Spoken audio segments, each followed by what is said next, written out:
Look at this puzzle that I was solving earlier today. So black plays bishop e7, attacking our rook here on d8. We want to promote with d7 to d8, probably to a queen most likely. But this position is so confusing. We are we down in a piece, a minor piece, this knight. Now I had two options when I was trying to come up with a solution. I was either going to take this free rook because it looks free. It looks 100% free. Our bishop here on b6 is hanging, but that's inferior for now. Now my two options were either rook takes h8 or rook e8 with a threat of promotion, and the bishop can't capture because the bishop is pinned to the king. So I'm like, okay, I'm gonna go for the rook. I'm gonna take the rook. It's free. If they take this bishop, then we can always promote and we'll be up in exchange. Or can't we just play like rook e8, and then yeah, there's literally no way to stop promotion. You're gonna sack the bishop. I'm gonna sack the rook for the bishop. So I'm thinking now, okay, you can't capture the bishop on b6. But the next move is to capture the pawn, which was the main threat because we want to promote the pawn from d7 to d8. And I'm like, okay, this has to be the full solution. But it wasn't the full solution. You won an exchange, but they have a knight and a pawn for that exchange, for the rook. So there has to be something more.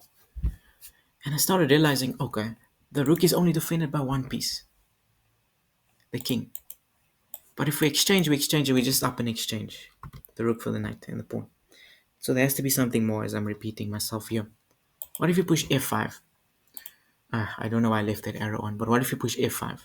If king captures, then you win the rook. But the king doesn't have to capture, the knight can capture, and now you just lost another pawn. Well, the king has three options in this position, either f6, e5, or to take on f5. Either way, you lose protection of the rook. Therefore, the knight has to capture.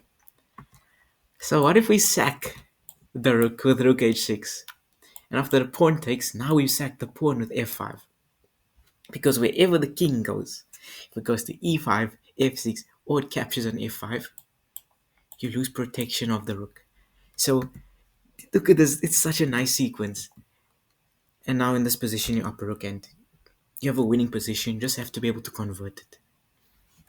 That's the difficult part, being able to convert this position upper rook.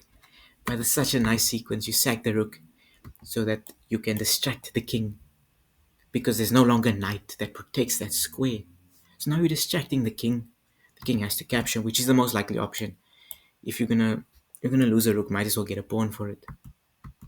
So yeah, king takes. I don't know why my first move is king e5, but after rook takes d7, you'll just be upper rook as white, and you should be able to convert this position.